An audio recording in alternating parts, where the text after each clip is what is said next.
ಜಿನಾಗೆ ಸಂಪಾದಕತ್ವದಲ್ಲಿ ಜಿಎನ್ಎಸ್ news Sagar ಸುತ್ತದ ಆಚೆ ಈಚೆ ಗುರುವಾರದ news ಅಪ್ಡೇಟ್ಗೆ ತಮಗೆ ಸ್ವಾಗತ. ಮುಖ್ಯಾಂಶಗಳು. ಸಾಗರ ನಗರಸಭೆ ಸಫಾಯಿ ಕರ್ಮಚಾರಿ ಆಯೋಗದ ಕಾರ್ಯದರ್ಶಿ ಚಂದ್ರಕಲಾ ಎದುರು ಪೌರಕಾರ್ಮಿಕರ ಆಕ್ರೋಶ ಸ್ಫೋಟ. ಸಮಸ್ಯೆ ಕೇಳಿ ಸುಸ್ತಾದ ಕಾರ್ಯದರ್ಶಿ, ಪೌರಕಾರ್ಮಿಕರ ಸಮಾಧಾನ ಪಡಿಸಿದ ಪೌರಾಯುಕ್ತ, ಪೌರಕಾರ್ಮಿಕರ ವಿವಿಧ ಬೇಡಿಕೆ ಕುರಿತು ಮನವಿ ಸಲ್ಲಿಸಿದ ಮೈತ್ರಿ ಪಾಟೀಲ್, ಅಗತ್ಯ ಕ್ರಮದ ಭರವಸೆ ನೀಡಿದ ಕಾರ್ಯದರ್ಶಿ ಚಂದ್ರಕಲಾ ಮೇಡಂ. ಸಾಗರ ಕರಾಟೆ ಸಂಸ್ಥೆ ಆಶ್ರಯದಲ್ಲಿ ಏರೋಬಿಕ್ಸ್ ತರಬೇತಿ, ದೈಹಿಕ ಮಾನಸಿಕ ಸದೃಢತೆಗೆ ತೀನಾ ಶ್ರೀನಿವಾಸ್ ಕರೆ. ಈಗ ಸುದ್ದಿಯ ವಿವರ. ಸಾಗರ ನಗರಸಭೆಯಿಂದ ಸೂಕ್ತ ಸೌಲಭ್ಯ ಸಿಗುತ್ತಿಲ್ಲ, ಸರಿಯಾಗಿ ಉಪಹಾರ ಕೊಡುತ್ತಿಲ್ಲ, ಪೌರಕಾರ್ಮಿಕರಿಗೆ ಮಳೆಗಾಲದಲ್ಲಿ ಶೂ, ಗ್ಲೌಸ್ ಕೊಡುತ್ತಿಲ್ಲ, ಸ್ವಚ್ಛತೆಗೆ ಗುದ್ದಲಿ ಬುಟ್ಟಿ ಕೊಟ್ಟಿಲ್ಲ, ಗುತ್ತಿಗೆ ಪೌರಕಾರ್ಮಿಕರಿಗೆ ಗುತ್ತಿಗೆದಾರ ಪ್ರತಿ ತಿಂಗಳು PF ಪಾವತಿ ಮಾಡುತ್ತಿಲ್ಲ, ನಮ್ಮ ಸಂಬಳ ಎಷ್ಟು ಎನ್ನುವುದೇ ನಮಗೆ ಗೊತ್ತಿಲ್ಲ, ಮನೆ ರಿಪೇರಿ ಮಾಡಿ ಕೊಡುತ್ತಿಲ್ಲ. ಇದು ಪೌರಕಾರ್ಮಿಕರ ಸರಣಿ ದೂರುಗಳಾಗಿತ್ತು. ಸಾಗರ ನಗರಸಭಾ ಸಭಾಂಗಣದಲ್ಲಿ ಗುರುವಾರ ಕರ್ನಾಟಕ ರಾಜ್ಯ ಸಫಾಯಿ ಕರ್ಮಚಾರಿಗಳ ಆಯೋಗದ ಕಾರ್ಯದರ್ಶಿ ಚಂದ್ರಕಲಾ, ನಗರಸಭಾ ವ್ಯಾಪ್ತಿಯಲ್ಲಿ ಕಾರ್ಯನಿರ್ವಹಿಸುತ್ತಿರುವ ಸ್ವಚ್ಛತಾ ಕಾರ್ಮಿಕರು, ಪೌರಕಾರ್ಮಿಕರ ಕುಂದುಕೊರತೆ ಸಭೆಯಲ್ಲಿ ಕೇಳಿಬಂದ ಪೌರಕಾರ್ಮಿಕರ ಆಕ್ರೋಶದ ನುಡಿಗಳಿವು. ಗುತ್ತಿಗೆ ಪೌರಕಾರ್ಮಿಕ ಮಂಜುನಾಥ್ ಟಿ, ಕಾಮರಾಜ್, ನಗರಸಭಾ ಅಧ್ಯಕ್ಷೆ ಮೈತ್ರಿ ಪಾಟೀಲ್, ಪೌರಕಾರ್ಮಿಕರ ಸಂಘದ ಅಧ್ಯಕ್ಷ ಎಂ ನಾಗರಾಜ್, ನೌಕರರ ಅಹವಾಲು ಆಲಿಸಿದ ಆಯೋಗದ ಕಾರ್ಯದರ್ಶಿ ಚಂದ್ರಕಲಾ ಮಾತನಾಡಿದರು. ನಗರಸಭಾ ಉಪಾಧ್ಯಕ್ಷೆ ಸವಿತಾ ವಾಸು, ಪೌರಾಯುಕ್ತ HK ನಾಗಪ್ಪ, ಆಪ್ತ ಕಾರ್ಯದರ್ಶಿ ರಾಘವೇಂದ್ರ, ಕಾರ್ಮಿಕ ಅಧಿಕಾರಿ ಶಿಲ್ಪಾ, ಸಮಾಜ ಕಲ್ಯಾಣಾಧಿಕಾರಿ ಸುರೇಶ್ ಸಹಾನಿ ಇನ್ನಿತರರು ಹಾಜರಿದ್ದರು. ಅದರಲ್ಲೂ ಪಾಪ 5 ವರ್ಷ 6 ವರ್ಷ ಈಗ ಪರ್ಮನೆಂಟ್ ಆಯ್ತು, ಅವ್ರಿಗೆ ಒಂದು ಜೀವನ ಅಂತ ಸಿಕ್ತು. ಅದು 5 ವರ್ಷ. ಅವ್ರು ಇನ್ನೊಂದು 5 ವರ್ಷ ಬಿಟ್ಟಿದ್ರೆ ಅವರು ರಿಟೈರ್ಡ್ ಆಗಿ ಹೋಗ್ತಾ ಇದ್ರು. ಇನ್ನೊಂದು 27 ಜನ ಇದ್ದೀವಿ, 23 ಜನ ಇದ್ದೀವಿ. ಈಗ ಅವರಿಗೂ ಆಗ್ತಾ ಇಲ್ಲ. ಮುಂದ್ ಮಾಡ್ತೀನಿ ಅಂತ ಲಾಸ್ಟ್ ಅವ್ರಿಗೆ ಎಲ್ಲಿ ಸಿಗತ್ತೆ? ಒಂದು 5 ವರ್ಷಕ್ಕೆ ಸಿಗತ್ತೆ. ಲಾಸ್ಟ್ ಅಂದ್ರೆ ಇದರಲ್ಲೇ ದುಡ್ದು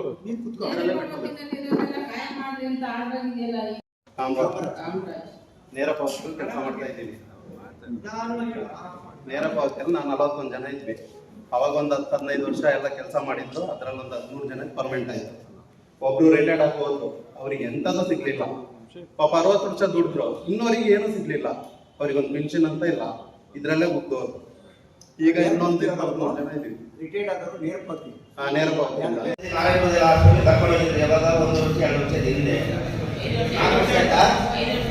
ಆಮೇಲೆ ಬೆಳಗ್ಗೆ ಒಂದ್ಸತಿ ಕೂಡ ಕರ್ಕೊಂಡು ಹೋಗಿ ನಾರಾಯಣ ಹಾಸ್ಪಿಟಲ್ ಬೇರೆ ಕಡೆ ಆಗಲಿ ಚೆಕ್ ಮಾಡಿಸಿಲ್ಲ. ಒಂದು ಮತ್ತೆ ಪದೇ ಗೌರ್ಮೆಂಟ್ ಹಾಸ್ಪಿಟಲ್ ಕರ್ಕೊಂಡು ಅವ್ರೇನೋ ಒಂದು ಶುಗರ್ ಚೆಕ್ ಮಾಡ್ತಾರೆ, ಆ ESI ಇದು ಚೆಕ್ ಮಾಡ್ತಾರೆ ಅಷ್ಟೇ ಮೇಡಮ್. ಮತ್ತೆ ಯಾವುದು ನಮಗೆ ಚೆಕ್ ಮಾಡೋದಿಲ್ಲ, ಮಾಡಿಸ್ಲಿಲ್ಲ. ಅವಾಗ ಒಂದ್ಸತಿ ಕರ್ಕೊಂಡು ಹೋದ್ರೆ ಮಾಡಿಸ್ಲಿಲ್ಲ. ಮತ್ತೆ ESI ಕಾರ್ಡ್ ಯಾವ ವ್ಯಕ್ತಿಗೂ ಇಲ್ಲ ಮೇಡಮ್. ESI ಕಾರ್ಡ್ ಅನ್ನೋದು ಯಾವ ವ್ಯಕ್ತಿ ಇಲ್ಲ. ನಮ್ಮ ಫ್ಯಾಮಿಲಿ ಯಾರು ಹುಷಾರಿಲ್ಲಂತೆ ನಾವು ಅಲ್ಲಿ ಅಡ್ಮಿಟ್ ಆಗಿ ಅವ್ನು ಸರ್ಕಾರದಲ್ಲಿ ಏನೋ ಒಂದು ಲೆಟರ್ ಕೊಡ್ತಾರಂತೆ. ಆ ಲೆಟರ್ ತಗೊಂಡು ಓಡ್ಬೇಕಂತೆ, ಎಲ್ಲೇ ಶಿವಮೊಗ್ಗ ಓಡ್ಬೇಕಂತೆ ಮೇಡಮ್. ನಾವು ಅವನ ಬಸ್ಸೇ ಕರ್ಕೊಂಡು ಹೋಗ್ತಾರೆ, ಸಾಯಿಸ ಕರ್ಕೊಂಡು ಹೋಗ್ತಾರೆ. ನಾವು ಅಲ್ವಾ, ನಮಗೆ ಮುಂಚಿತವಾಗಿ ನಮ್ಗೆ ಕೊಟ್ಬಿಟ್ರೆ ನಾವು ತಗೊಂಡಾಗ ಏನೇನು ಮಾಡ್ಬೇಕು ಮಾಡ್ಕೊಂಡು ಬರ್ತೀವಿ. ಇದೇ ಗಾರ್ಮೆಂಟ್ಸ್ ನಮ್ಮ ಮನೆಯವರು ಕೆಲಸ ಮಾಡ್ತಾರೆ ಮೇಡಮ್. ಅವ್ರು ಡ್ಯೂಟಿಗೆ ಅಪಾಯಿಂಟ್ಮೆಂಟ್ ಆಗಿದ ತಕ್ಷಣನೇ ಪ್ರತಿಯೊಂದು ರೆಡಿ ಆಗಿರುತ್ತೆ ಮೇಡಮ್. ಅವ್ರು ಒಂದು ಬುಕ್ ಅನ್ನು ESI ಬುಕ್ ಅಂತಾನೆ ಕೊಟ್ಟಿರ್ತಾರೆ. ಆ ಬುಕ್ ನ ತಗೊಂಡೋದ್ರೆ ಅಲ್ಲಿ ESI ಆಫೀಸ್ ಐತೆ, ಆ ಆಫೀಸ್ ಹೋಗಿದ್ದು ಅಲ್ಲಿ ಏನೇನು ಬುಕ್ ಬೇಕು, ಏನೇನು ದಾಖಲೆ ಬೇಕೆಲ್ಲ ಕೊಟ್ಬಿಟ್ರೆ ತಕ್ಷಣ ಮೇಡಮ್ ಹಂಗೆ ಅರ್ಧ ಗಂಟೆ ಅದು ರೆಡಿ ಆಗಿದೆ. ಆದ್ರೆ ನಮ್ಮ ನಗರಸಭೆಯಲ್ಲಿ ನಮ್ಗೆ ಯಾವುದೇ ಇಲ್ಲ ಮೇಡಮ್. ನಾವು ಒಟ್ಟಿಗೆ ಏನ್ ಗೊತ್ತಾ, ಒಟ್ಟಿಗೆ ಕೆಲಸ ಮಾಡೋಂತ ತಡಗಳಾಗ್ಬಿಟ್ಟಿದ್ವಿ. MLA ಆಗ್ಬಿಟ್ಟಿದ್ವಿ ನಾವು. ಈ MLA ಗದ್ದೆ ಇದಾಗತ್ತ ಅದೇ ತರ ಒಟ್ಟಿಗೆ ಕೆಲಸ ಮಾಡ್ಬೇಕಷ್ಟೇ. ನನಗೆ ನೋಡಿ ಮೇಡಮ್, ನನಗೆ ಯಾರು ಕಾರಣ ಇಲ್ಲ, ನನ್ನ ಕೆಲಸ ಒಂದು ಪರವಾಗಿಲ್ಲ. ಆದ್ರೆ ನಾವು ನೋವನ್ನು ನಿಮ್ಮನ್ನು ಹಂಚ್ಕೊತಾ ಇದ್ವಿ. ಹೌದಾ, ನಮ್ಗೆ ತುಂಬಾ ಕಷ್ಟ ಮಾಡುತ್ತೆ. ಇದೇ ರೇಟ್ ಕೊಟ್ಟು ಹೋದ ವರ್ಷ ಕೊಟ್ಟಿರಂತ ರೇಟ್ ಕೊಟ್ಟು ಮನೆಗಳ ಬಂದು ಎಷ್ಟು ದಿವಸ ಆಯ್ತಾ? ಒಂದು ತಿಂಗಳು ಆಯ್ತಪ್ಪ. ಆ ರೇಟ್ ಕೊಟ್ಟು ಹಾಕೊಂಡ್ರೆ ಹೋದ ವರ್ಷ ನೀರು ಬರ್ತಾಯ್ತಾ? ರೇಟ್ ಕೊಟ್ಟು ಒಳಗೆ ನೀರು ಬಂತು. ಆ ನೀರು ನಾವು ನೆನ್ಪು ಕೊಟ್ಟೆ ಕೆಲಸ ಮಾಡ್ಬೇಕು. ಆ ಮತ್ತೆ ನಮ್ಮ ಕೈಯಿಂದ ರೂಪ ಕೊಟ್ಟೆ ತಗೊಂಡು ಹಾಕೊಂಡು ಮಾಡ್ಬೇಕು. ಇದೆಲ್ಲ ಯಾವ ರೂಲ್ ಮೇಡಮ್? ನಾವೇ ಇವ್ರ ಕೈಯಿಂದ ನಾವೇನ ಕೇಳ್ತೀವ ಮೇಡಮ್? ನಾವೇನು ಕೇಳೋಲ್ಲ. ಗೌರ್ಮೆಂಟ್ ಬರುವಂತ ಸವಲತ್ತು ಕೊಡ್ಬೇಕಂತ ಕೇಳ್ತಾ ಇದೀವಿ. ನಾವೇನು ಇವ್ರ ಮನೆ ಸವಲತ್ತು ಕೇಳ್ತಾರ? ನಾವು ಗೌರ್ಮೆಂಟ್ ಕೊಡುವಂತ ಪೌರಕಾರ್ಮಿಕರಿಗೆ ಏನ್ ಸವಲತ್ತು ಕೊಟ್ಟ ಅದು ಕೊಡ್ರೆ. ತಿಂಡಿ ಕೊಡ್ತಾರೆ ಮೇಡಮ್, ನಿಮಗೆ ಚಿಕನ್ ಬಿರಿಯಾನಿ ಕೊಟ್ಟಾರೆ ತಿಂಡಿ. ಇಲ್ಲಿ ಒಂದು ಕೀಟ ತಿಂತದೆ, ಅದ್ರ ಬ್ಲಡ್ ಬರ್ತಾ ಇದೆ. ನನ್ನ ಮಕ್ಕಳ ಫೋಟೋ ಮಾಡಿದ್ದಾರೆ, ಪ್ರೂಫ್ ಬೇಕಾದ್ರೆ ಕೊಡ್ತೀವಿ ನಾವು. ಪ್ರೂಫ್ ನಾನು ತಿಂತೇನೆ, ಬ್ಲಡ್ ಬರ್ತೈತೆ. ಆಮೇಲೆ ತೋರ್ತಾರೆ, ನೋಡಕ್ಕ ಮಾಡ್ತಾರೆ. ಅವರು ವಾಟ್ಸಪ್ ಪ್ರೂಫ್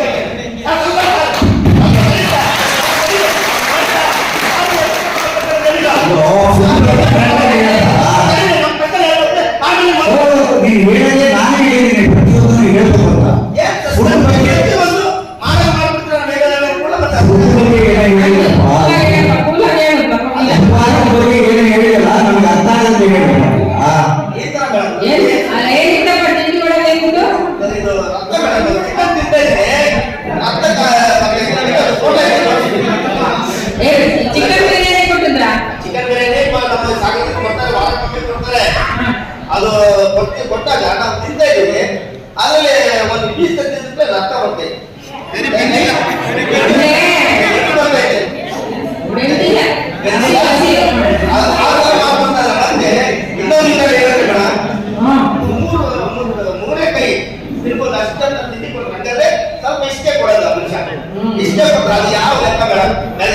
ಎದ್ದು ನಾವು ಬಂದಿರ್ತೀವಿ, ಆರ್ಗಂಟೆ ಬಂದು ಎದ್ದು ಕೆಲಸ ಮಾಡಕ್ ಬಂದಿರ್ತೀವಿ, 3 ತುತ್ತು ಅನ್ನ ಕೊಟ್ಟು 2 ಗಂಟೆ ಕೆಲಸ ಮಾಡಂದ್ರೆ ಯಾವಾಗ ಮೇಡಮ್ ಮಾಡ್ತಾರೆ?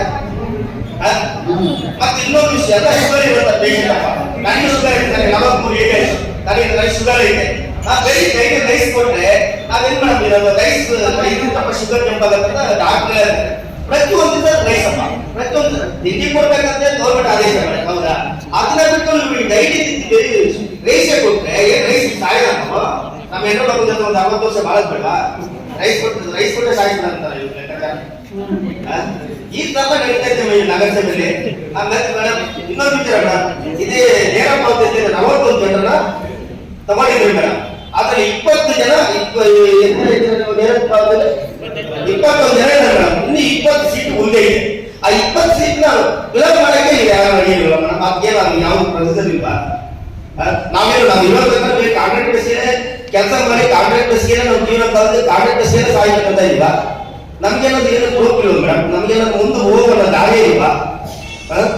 ಇವಾಗ ಕಸ ಮಾಡಿದವರಿಗೂ ಡ್ರೈವರ್ಗಳಿಗೂ ಹೌಸ್ ಅಂತ ಕರೀತಾರೆ, ಅವ್ರು ಒಂದು ನೇರ ಪಾವತಿ ಮಾಡಬೇಕನ್ನೋದು ಪ್ರಾವಿಷನ್ ಯಾವ್ದಿಲ್ಲ ಮೇಡಮ್. 20 ಜನ ಖಾಲಿದಾರ, 20 ಜನ ಬ್ಲಾಕ್ ಮಾಡ್ಕೋಬೋದಲ್ಲ, ಈ ಸೀನಿಯರ್ ಬ್ಲಾಕ್ ಮಾಡ್ಕೋಬೋದ? ಅದನ್ನೇ ಇಲ್ಲಪ್ಪ. ಏನಾದ್ರೂ ನಾವು ಕೇಳಿದ ಕೂಡಲೇ ನಾವೇನಾದ್ರೂ ಸ್ವಲ್ಪ ಏನಾದ್ರೂ ಮಾತಾಡಿದ್ವಿ, ಅವ್ರು ಏನಂದ್ರೆ ನಿಮ್ದು 2 ಗಂಟೆ ಡ್ಯೂಟಿ ಅಲ್ಲಪ್ಪ, 2 ಗಂಟೆ ಡ್ಯೂಟಿ ಮಾಡಿ ನಾವು ಡ್ಯೂಟಿ ಮಾಡ್ಬೇಕು. ನಮ್ದು ನಾವು ಬಂದಿರೋದೇ ಕಸ ಬರ್ಬೇಕಾಗಿ, ನಾವು ಬಂದಿರೋದೇ ಕಸ ಬರ್ಬೇಕು, ಮಾಡ್ಕೊಂಡು ಹೋಗ್ತೀವಿ, 2 ಗಂಟೆ ಮಾಡ್ಕೊಂಡು ಹೋಗ್ತೀವಿ. ಅದು ಕೊಡೋದ ಸೌಲಭ್ಯ ಕೊಟ್ಟಿಲ್ಲ ಮೇಡಮ್ ಎಲ್ಲನೂ ಮಾಡಕ್ಕೆ. ಯಾವುದೂ ಕೊಡದೆ ಒಟ್ಟು ಮಾಡದೆ ಬುದ್ಧಿ ಕೊಡಲ್ಲ, ಒಂದು ಬುಟ್ಟಿ ಕೊಡಲ್ಲ, ಒಂದು ಬುದ್ಧಿ ಕೊಡಲ್ಲ, ಒಂದು ಬುಟ್ಟಿ ಕೊಡಲ್ಲ. ಕೇಳಿದ ಕೂಡಲೇ ಕೊಟ್ಟಲ್ಲ, ಕೊಟ್ಟಲ್ಲ, ಅದೇ ನೀವು 1 ವರ್ಷ ಕೊಟ್ಟಲ್ಲ, 6 ತಿಂಗಳಿಂದ ಕೊಟ್ಟಲ್ಲ ಅಂದ್ರೆ 6 ತಿಂಗಳು 1 ವರ್ಷ ಕೊಟ್ಟಿದ್ದ ಕೂಡಲೇ ಎಲ್ಲಿ ಮಾಡೋದಿರ್ತಾರೆ? ಯಾರು 2 ಸಾಕಿದ್ರೆ ಕೈಯಲ್ಲಿ 2 ಅಲ್ವ ಕೊಡ್ತಾವಪ್ಪ, ಕೇಳಿದ್ರೆ 1 ತಿಂಗಳಿಂದ 2 ಕೊಟ್ಟಲ್ಲ ಅಂತಾರೆ. ಎಂತ ಮೇಡಮ್, ನಾವು ಕೈಯಾಗೆ ಕಸ ಬಾಕಂತ ಪರಿಸ್ಥಿತಿ ಆಗಿದೆ. ಈ ಹೊರಗುತ್ತಿಗೆ ಕೆಲಸ ಮಾಡತಕ್ಕಂಥ ಕಾಂಟ್ರಾಕ್ಟ್ನವ್ರು ಏನ್ ಮಾಡ್ತಾರೆ ಅಂದ್ರೆ, ಅಲ್ಲ ನೀವು ಕಡೆ ಬನ್ನಿ, ಮೈಕ್ ದೂರ ಇಟ್ಕೊಳ್ಳಿ. ಈ ಹೊರಗುತ್ತಿಗೆ ಕಾಂಟ್ರಾಕ್ಟ್ನವರು ಹಿಂದೆ ಈಗ ಒಂದು 6 ತಿಂಗಳ ಹಿಂದೆ ಹೇಮಣ್ಣವರು ಒಂದು ಕಾಂಟ್ರಾಕ್ಟ್ ಮಾಡಿದ್ದಾರೆ. ಅವರು ಪ್ರತಿ ತಿಂಗಳು 29, 30ನೇ ತಾರೀಕು ಸ್ಯಾಲರಿ ಕೊಡೋರು. ನಾವು ಕಾರ್ಮಿಕರನ್ನ ನಮ್ಮ ಪೌರೈಕರ ಗಮನ ತಂದು ಅದನ್ನು ನಮ್ಮ ಅಧ್ಯಕ್ಷರ ನೇತೃತ್ವದಲ್ಲಿ ಅದನ್ನ ಕ್ಯಾನ್ಸಲ್ ಮಾಡಿಸಿದ್ವಿ. ಯಾಕಂದ್ರೆ ಸರಿಯಾಗಿ ನಮಗೆ ವೇತನ ನೀಡ್ತಾರೆ. ಈಗ ಅದ್ರ ಬದಲಿಗೆ ಮೈಸೂರು ಕಾಂಟ್ರಾಕ್ಟ್ನವ್ರು ಬಂದಿರ್ತಾರೆ. ಅವರು ನಮ್ಮ ನಗರಸಭೆಯಿಂದ ಯಾವುದೇ ರೀತಿ ಬಿಲ್ಗಳು ಯಾವುದೂ ಪೆಂಡಿಂಗ್ ಇಲ್ಲ. ನೀವು ಬರ್ತಿರೋಂಥ ಗಮನಕ್ಕೆ ಬಂದು ನಿನ್ನೆ ಪೇಮೆಂಟ್ ಹಾಕಿದ್ದಾರೆ, ನಿನ್ನೆ ಪೇಮೆಂಟ್ ಹಾಕಿದ್ದಾರೆ. ನಮಗೆ ದಯಮಾಡಿ ಆ ಥರ ಈ ಕಾಂಟ್ರಾಕ್ಟ್ ಬೇಸಿಕ್ ಅನ್ನ ರದ್ದು ಮಾಡಿಸಿ, ದಯವಿಟ್ಟು ಸರ್ ಒಂದು ನಿಮಿಷ, ಆ ಕಾಂಟ್ರಾಕ್ಟ್ ಅನ್ನ ರದ್ದು ಮಾಡಿ ನಮಗೆ ಏನಿಗೆ ವೇತನ ಕೊಡ್ತಾ ಇದ್ರು ಅದೇ ವೇತನವನ್ನು ನಮಗೆ ನಗರಸಭೆ ವತಿಯಿಂದ ಏನಾದ್ರು ನೀವು ಮಾಡಿಕೊಟ್ರೆ ನಮ್ಮ ಕಾರ್ಮಿಕರಿಗೆ ನೀವು ಮಾಡಿದ ದೊಡ್ಡ ಉಪಕಾರ ಖಾಲಿ ಇರುತ್ತದೆ. ಈ ಬಗ್ಗೆ ತಾವು ಪರಿಶೀಲಿಸಿ ಸರ್ಕಾರದ ಮುಖೇನ ಹುದ್ದೆಗಳನ್ನು ಭರ್ತಿ ಮಾಡಿ ಕೊಡಬೇಕಾಗಿ ಕೋರುತ್ತೇವೆ. ಅಲ್ಲದೆ ಪೌರ ಕಾರ್ಮಿಕರ ಆರೋಗ್ಯ ಹಿತದೃಷ್ಟಿಯಿಂದ ರಾಜ್ಯ ಸರ್ಕಾರದ ಆರೋಗ್ಯ ಸಂಜೀವಿನಿ ಯೋಜನೆಯಾಗಿದ್ದು ಅದನ್ನು ಎಲ್ಲ ಪೌರ ಕಾರ್ಮಿಕರಿಗೂ ವಿಸ್ತರಿಸಬೇಕಾಗಿ ಕೋರುತ್ತೇನೆ. ಸ್ವಚ್ಛತಾ ಕಾರ್ಮಿಕರ ಮಕ್ಕಳ ವಿದ್ಯಾಭ್ಯಾಸಕ್ಕೆ ನಿಗದಿತ ನೆರವನ್ನು ತಮ್ಮ ಇಲಾಖಾ ವತಿಯಿಂದ ನೀಡಬೇಕಾಗಿ ಕೋರುತ್ತೇನೆ. ಪೌರ ಕಾರ್ಮಿಕರಿಗೆ ವಸತಿ ಗೃಹ ಕಲ್ಪಿಸಲು ವಿಶೇಷ ಅವಕಾಶ ಮತ್ತು ಅನುದಾನ ಒದಗಿಸಿಕೊಡಬೇಕಾಗಿ ಕೋರುತ್ತೇನೆ. ಇದನ್ನು ಸರ್ಕಾರದ ಮುಖೇನ ನೀವು ತಲುಪಿಸಬೇಕು ಅಂತ ಹೇಳಿ ನಾವು ನಿಮ್ಮಲ್ಲಿ ಮನವಿಯನ್ನ ಕೊಡ್ತಾ ಇದ್ದೀವಿ ಮೇಡಮ್. ಇದನ್ನ ನೀವು ಜಾರಿಗೊಳಿಸಬೇಕು ಅಂತ ಹೇಳಿ ಕೇಳಿಕೊಳ್ತಾ ಇದ್ದೀವಿ.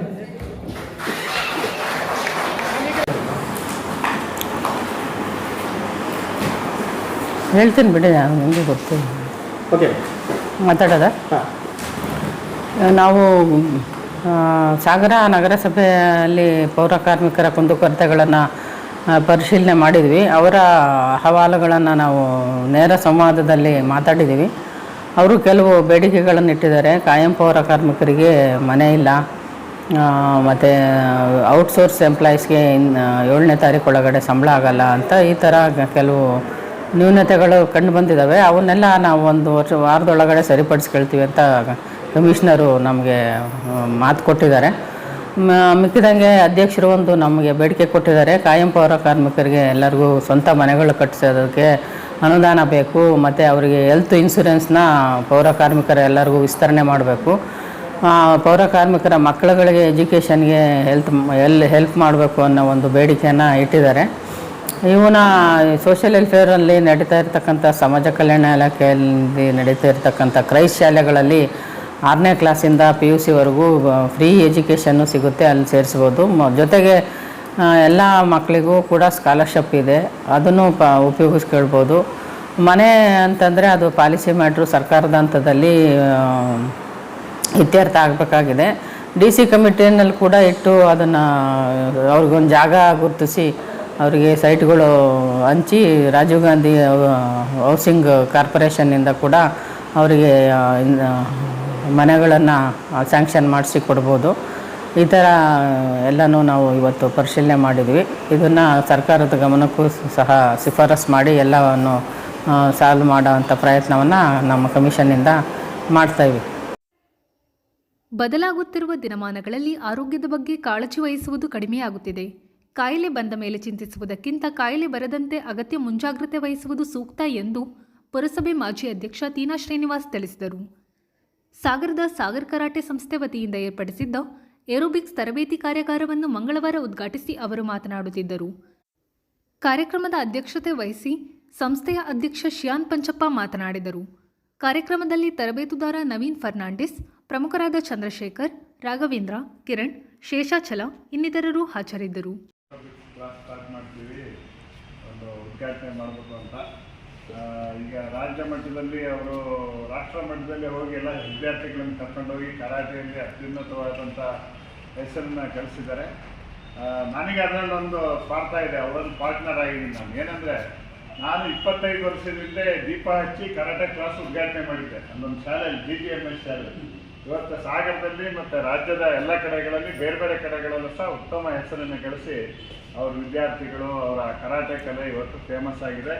ಹಾಗೆ ಏರೋಬಿಕ್ಸ್ ಕ್ಲಾಸ್ ಏನಿಗೆ ಮಾಡ್ತಿದ್ದಾರೆ, ಇದು ಇನ್ನೂ ಹೆಚ್ಚು ಜನಪ್ರಿಯಗೊಂಡು, ಈಗ ಅವ್ರು ಹೇಳಿದ್ರು ಆರೋಗ್ಯ ಚೆನ್ನಾಗಿಟ್ಕೊಳ್ಳೋಕ್ಕೋಸ್ಕರ, ತೂಕ ಕಡಿಮೆ ಮಾಡೋಕ್ಕೋಸ್ಕರ ಬೇರೆ ಬೇರೆ ವಿಧಾನಗಳನ್ನೆಲ್ಲ ಯಾವುದೋ ಮಾಡ್ತಾರೆ. ಅದೇ ಥರ ಹರ್ಬಲ್ ಲೈಫು ಅದು ಇದು ಕುಡಿಸಿ ಮಾಡಿ ಏನೇನೋ ಮಾಡಿ ತೊಂದರೆ ಮಾಡಿ ಆಮೇಲೆ ಆಪ್ರೇಷನ್ ಹೊಟ್ಟೆನೇ ಕೊಯ್ಯೋದೆಲ್ಲ ಮಾಡಿ ಸುಮಾರು ಜನ ಸತ್ತೋಗ್ಬಿಟ್ರು. ದೊಡ್ಡ ದೊಡ್ಡ ಕೋಟ್ಯಾಧಿಪತಿಗಳೆಲ್ಲ ಮಾಡಿಸ್ಕೊಂಡ್ರು ಬೆಂಗಳೂರಲ್ಲಿ. ಯಾರ್ಯಾರೋ ಫಿಲ್ಮ್ ಆ್ಯಕ್ಟರ್ಸ್ ಎಲ್ಲ ಅದನ್ನು ಟ್ರೈ ಮಾಡೋಕ್ಕೆ ಹೋಗಿ ಮಾಡಿಬಿಟ್ರು. ಅದು ಯಾವುದೂ ಬೇಡ, ದೈಹಿಕ ಶ್ರಮದಿಂದ ನಾವು ಮಾಡೋ ಎಕ್ಸರ್ಸೈಜಿಂದ ಅದನ್ನು ಕಡಿಮೆ ಮಾಡ್ಬೋದು ಅಂತ ತೋರಿಸ್ಕೊಡುತ್ತೆ ಏರೋಬಿಕ್ಸ್ ಅಂತ ಮಾಡಿದ್ದೀನಿ ನಾನು. ಅದು ತುಂಬ ತಜ್ಞತೆ ಇಟ್ಕೊಂಡಿದ್ದಾರೆ ನಮ್ಮ ಸ್ನೇಹಿತರು. ಅವರು 20-25 ವರ್ಷದಿಂದ ಇದನ್ನು ಕಲಿತು 17 ವರ್ಷ ಆಯ್ತು ಈಗಾಗಲೇ ಕ್ಲಾಸ್ ಮಾಡ್ತಾನೋ ಅಂತ ಹೇಳಿದ್ರು. ಅವರು ಹೆಸರುವಾಸಿಯಾಗಿದ್ದಾರೆ. ಕರಾಟೆ ಹಂಗೆ ಇದು ಸಹ ಹೆಚ್ಚು ಸಾಗರದ ಜನಕ್ಕೆ ಉಪಯೋಗ ಆಗಂಗೆ, ಮಕ್ಕಳಿಗೆ, ಯುವಕರಿಗೆ, ಮಹಿಳೆಯರಿಗೆ. ಇದು ಗುರುವಾರದ ಸಮಗ್ರ ಸುದ್ದಿ. ನಿರಂತರ ಸುದ್ದಿಗಾಗಿ ನೋಡ್ತಾ ಇರಿ GNS ನ್ಯೂಸ್. ನಮಸ್ಕಾರ.